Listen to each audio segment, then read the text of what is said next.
Welcome back, everyone, to the deep dive. This time, we're going deep into AI and how it's changing the way we think about business strategy. Sounds fascinating. I'm really excited about this one. We're diving into a book called Get This, AI or DISE, Strategy in Chaos. Oh, wow, that title. Right. Talk about setting the stage.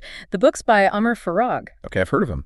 Yeah, he's got some really thought-provoking ideas about leadership in this crazy world we're living in. I mean, AI or die, it doesn't get much more direct than that. It kind of makes you sit up and pay attention, right? Absolutely. And that's exactly what we're going to do in this deep dive. We're going to explore how AI is changing everything for leaders and what you can do to stay ahead of the curve. Well, I'm all ears. So let's jump right in.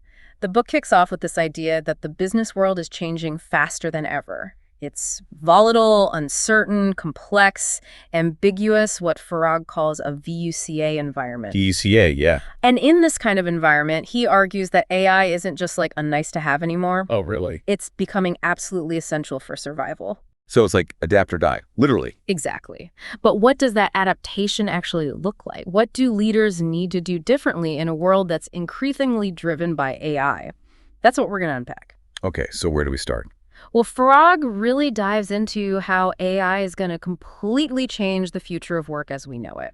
And, it's not just about robots taking over jobs. Yeah, that's what everyone thinks about. Right. It's much more nuanced than that.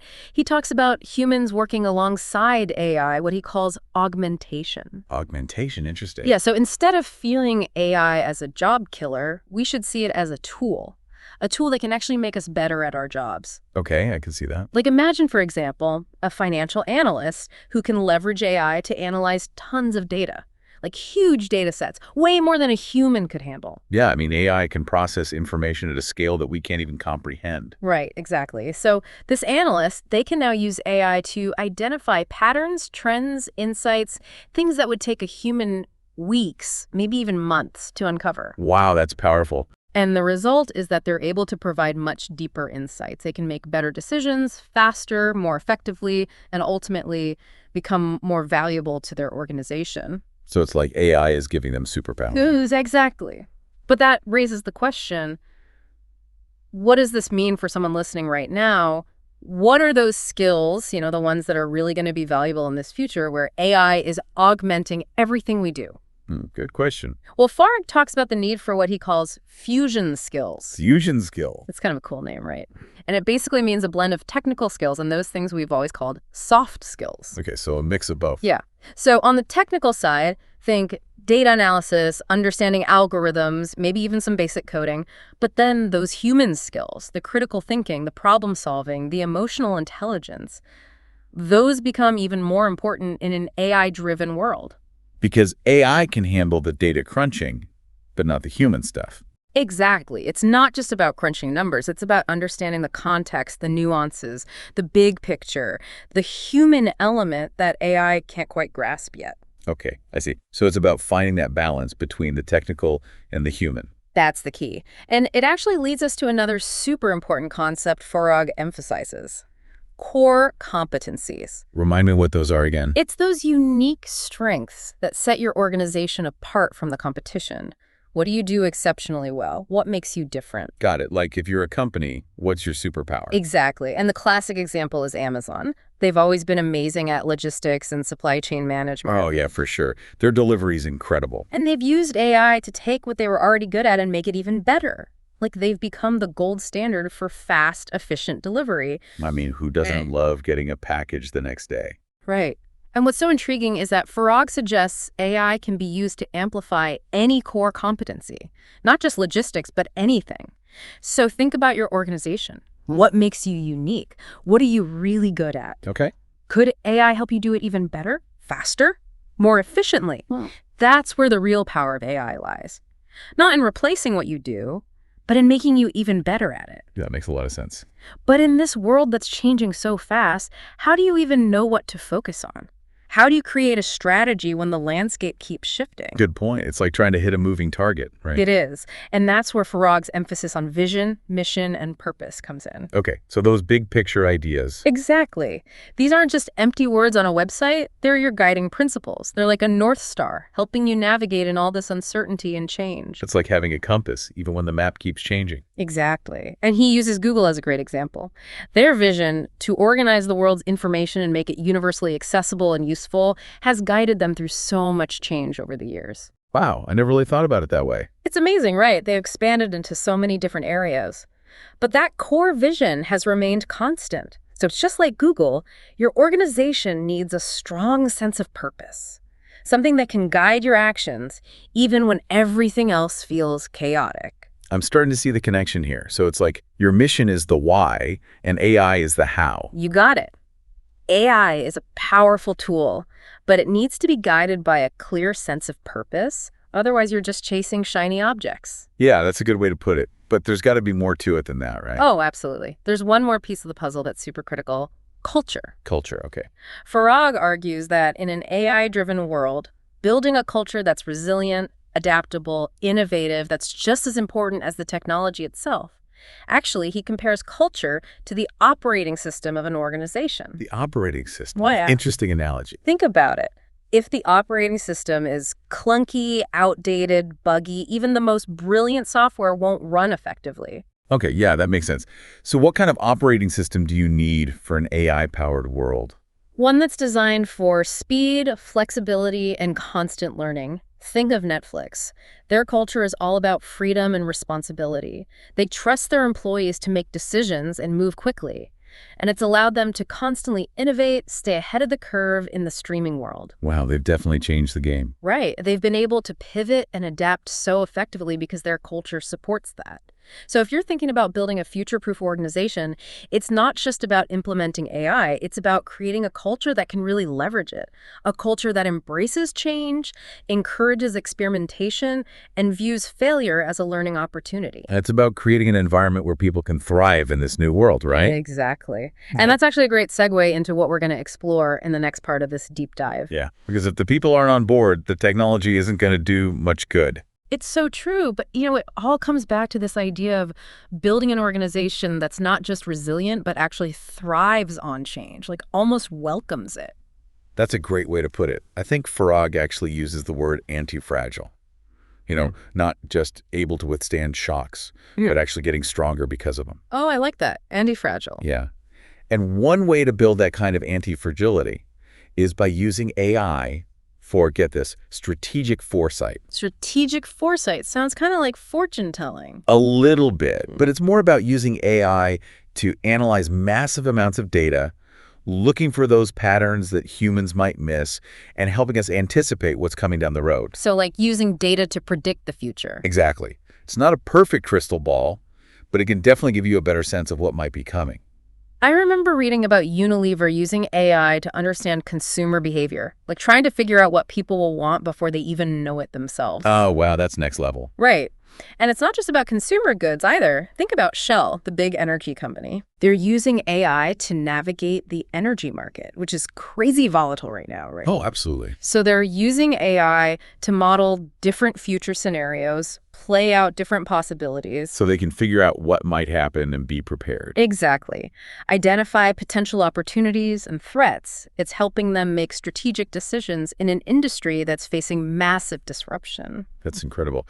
But it all sounds pretty high level, kind of complex. Yeah. How does this actually translate into something that leaders can do like today? That's a great question. And this is where Farag brings it back to those core competencies we were talking about earlier. Oh, right. So it's not about AI replacing what you do well, but finding those strategic intersections where AI can supercharge what you're already good at. Right, like using AI to amplify your superpower. Exactly. Like Google, their core competency is search, right? Information retrieval, data processing, all of that.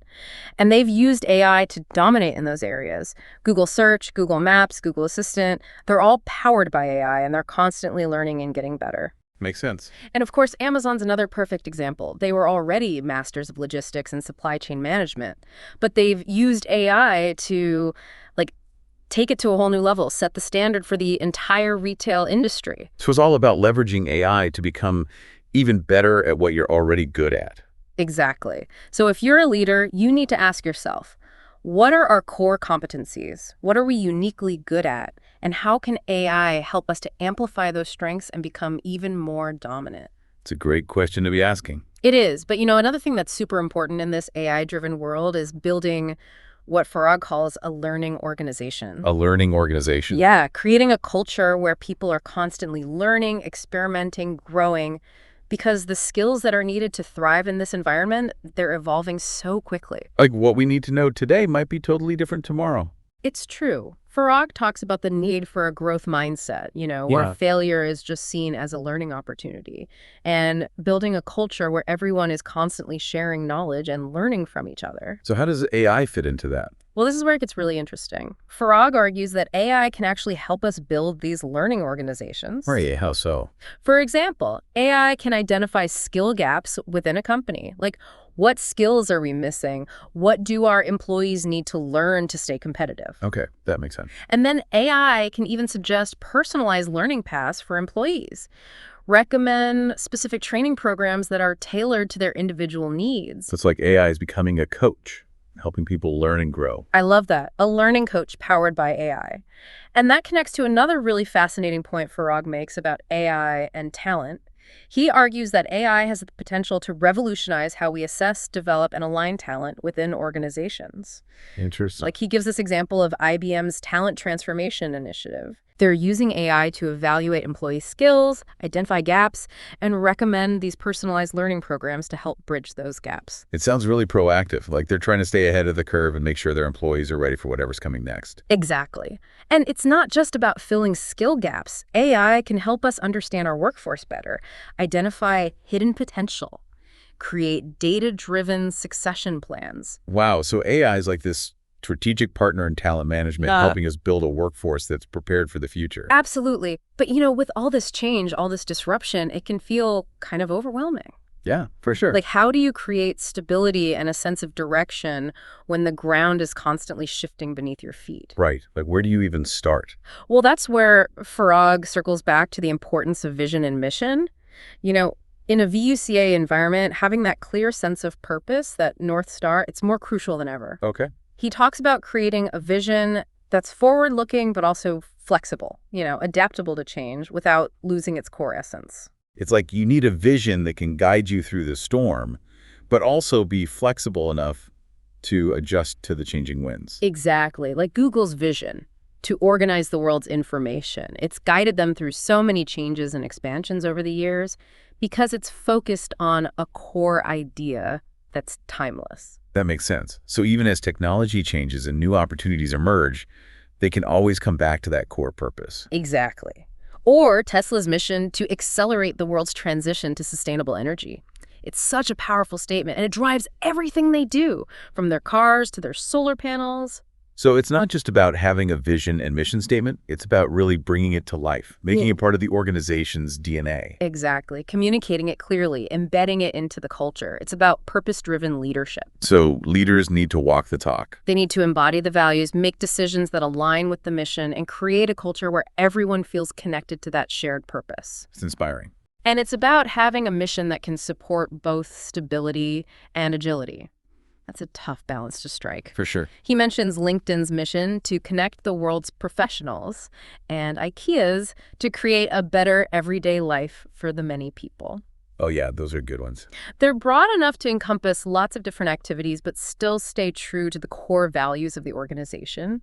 So as a leader, you need to ask yourself, does our vision and mission actually inspire us? Do they guide our actions? Do they give us that sense of stability in this constantly changing world? Because if they don't, you're kind of adrift. Right, exactly. And Farag actually quotes Simon Sinek here, who said, people don't buy what you do, they buy why you do it. It's about connecting with people on an emotional level, inspiring them, showing them that your organization stands for something more than just making a profit. Okay, I love that. So purpose is key. But how do we actually turn all this big picture thinking into concrete action? That's where we get into strategic thinking, planning, and management. Okay, so the more practical side of things. Right. These are things every leader has to grapple with, but they become even more important in a VUCA environment.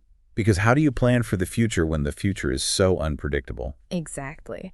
And Farag emphasizes that leaders need to develop strong strategic thinking skills. The ability to anticipate change, identify opportunities, adapt to shifting conditions, see the big picture, and understand how everything's interconnected. So it's about being proactive, not reactive, shaping the future instead of just responding to it. Exactly. I love that quote from Peter Drucker. The best way to predict the future is to create it. That's so true. And Farag talks about scenario planning, which is considering different possible futures and developing strategies to address each one. So playing out different what-if scenarios. Right. Being prepared for different possibilities, even those that seem unlikely.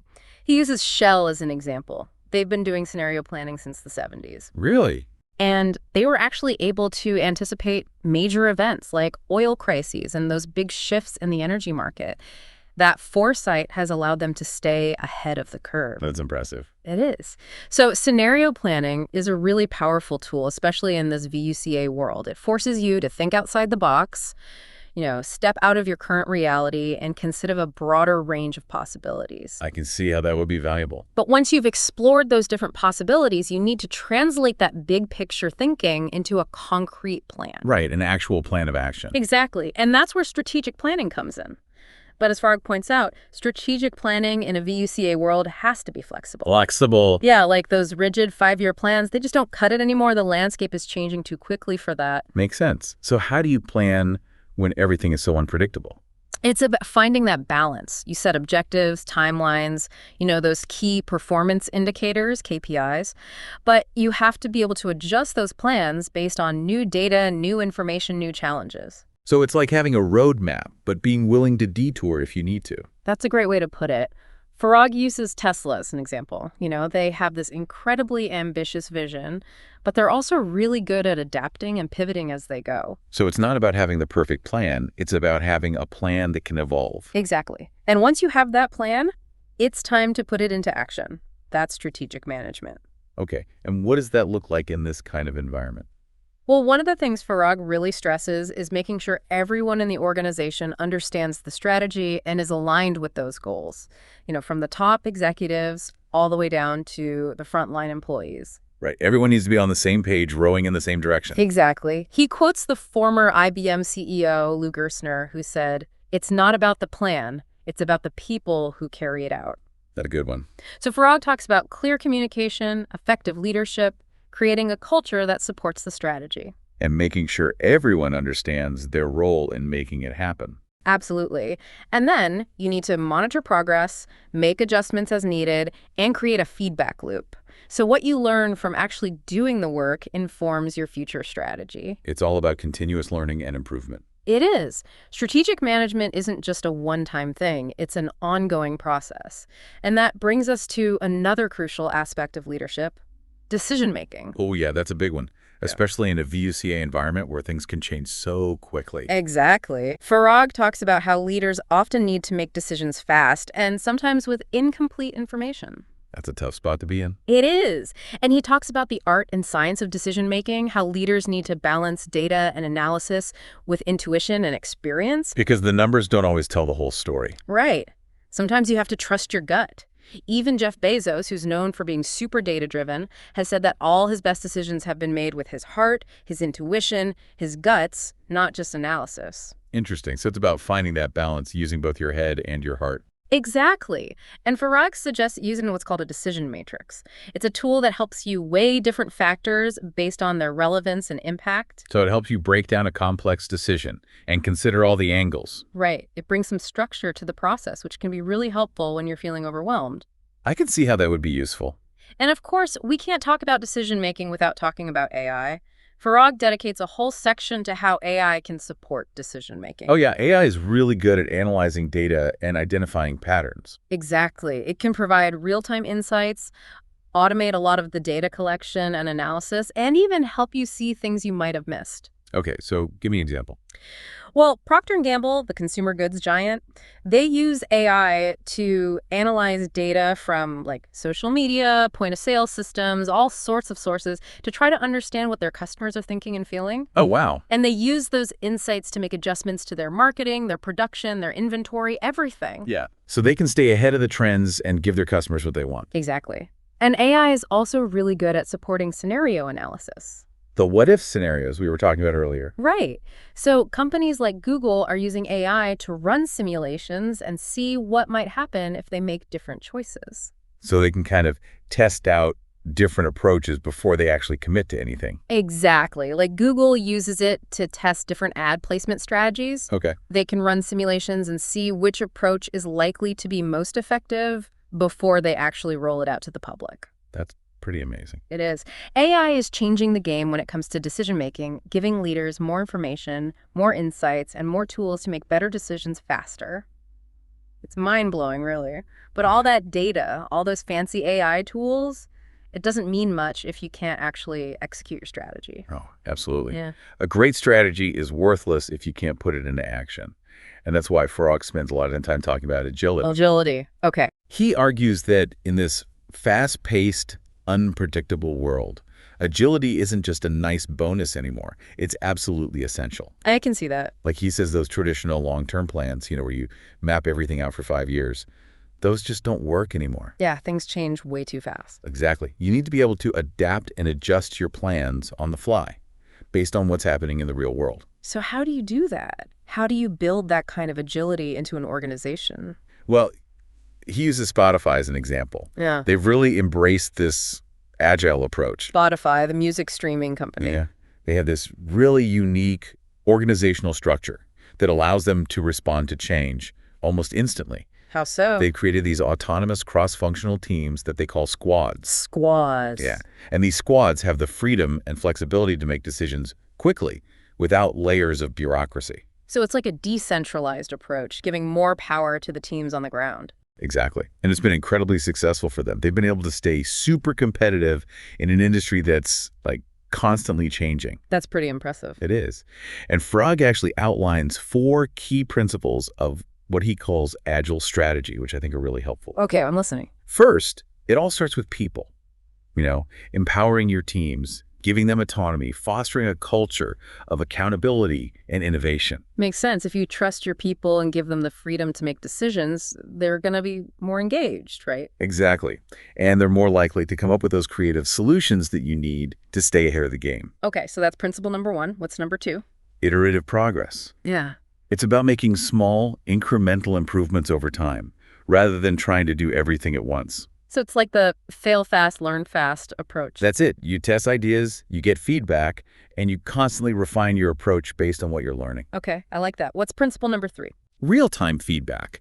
You need to be constantly gathering data, analyzing it, and using those insights to inform your decisions. Like Netflix does with their viewer data, right? They're always analyzing what people are watching, and they use that data to decide what content to create next. Exactly. They're a great example of a company that's super data-driven. Okay, so we've got people, iterative progress, real-time feedback. What's the 4th principle? Rapid response.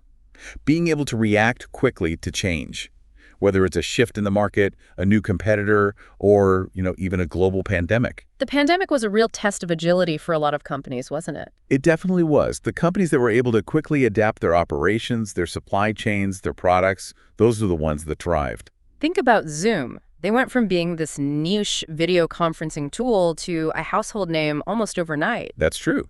And that's because they were able to scale up so quickly to meet that huge surge in demand. It's a perfect example of how rapid response can be a real strategic advantage in a world that's, full of surprises. Absolutely. And of course, you can't talk about agility without talking about leadership. Yeah. Leaders set the tone, right? They do. Farag talks about agile leadership, which is all about creating a culture that embraces change, empowers teams, and encourages innovation. What kind of qualities does an agile leader need to have? He highlights adaptability, empathy, resilience, vision. Those leaders who can see the big picture, but are also able to adjust their course when needed. It sounds like a pretty demanding job. It is. He gives the example of Shantanu Narayan, the CEO of Adobe. Okay, yeah. He led Adobe through this massive transformation, shifting from selling software licenses to a subscription model. It was a huge change, and it required a leader who could embrace agility and empower his team to innovate. So the right leadership is essential for creating an agile organization. Absolutely. And of course, no conversation about agility would be complete without talking about AI. Frog even dedicates a whole section to how AI can enhance agile project management. Interesting. So AI can help with, running those squads we talked about. It can. It's about using AI to automate tasks, analyze data, provide those real-time insights, and ultimately help teams make better decisions faster. So give me some examples. How is AI actually being used in agile project management today? Well, Farag talks about how AI can be used for things like project planning, resource allocation, risk management, performance monitoring, all the things that project managers have to juggle. So it's like AI is becoming this super-powered assistant for project managers. That's a great way to put it. He gives examples like Tesla using AI to optimize their supply chain and adjust production plans in real time. Oh, wow. It's fascinating to see how AI is bringing more efficiency and agility to project management.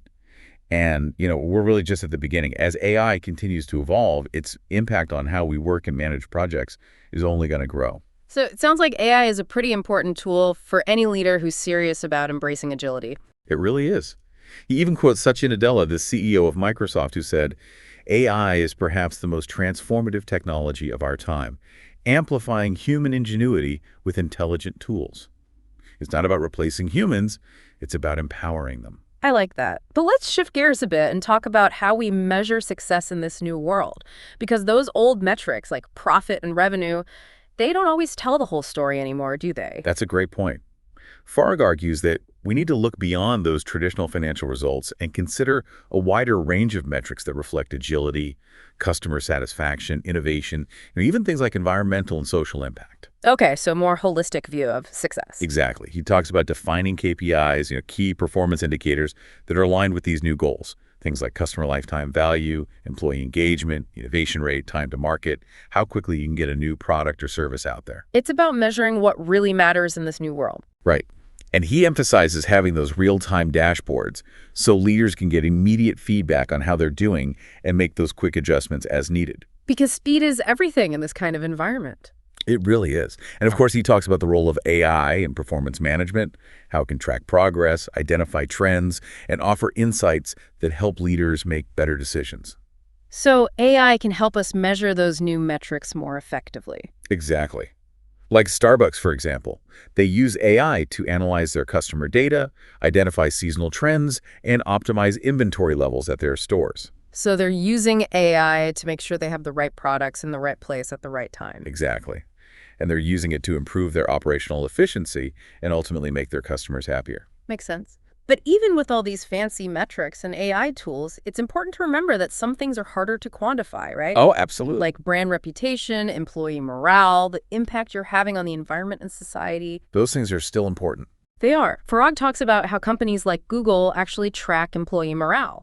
How happy and engaged their employees are, because they know that happy employees are more productive, more innovative, and ultimately that leads to better financial results. It's a good reminder that true success is multidimensional. It's not just about the bottom line. It's about creating a healthy, sustainable organization that benefits everyone. That's a great way to put it.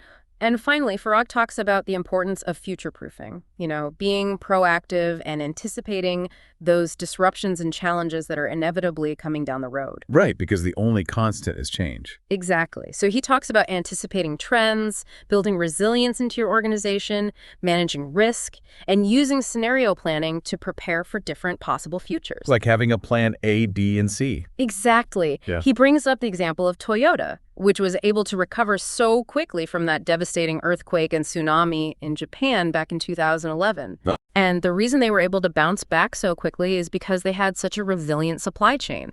They had already thought about the possibility of a natural disaster and had plans in place. So they were prepared for the unexpected. They were, and that made all the difference. So navigating the future in this AI-driven world is all about embracing change, being proactive, and using all these tools and frameworks that Farab talks about to build organizations that are more resilient, adaptable, and, future-proof. And ultimately creating a better future for everyone. I love that. And I think that's actually a perfect place to wrap up our deep dive into AI or DAI, strategy and chaos. It's been a fascinating conversation. It really has. And I think Farag ends the book on such a powerful note. He says, the best way to predict the future is to create it. That's so true. It's a call to action for all of us.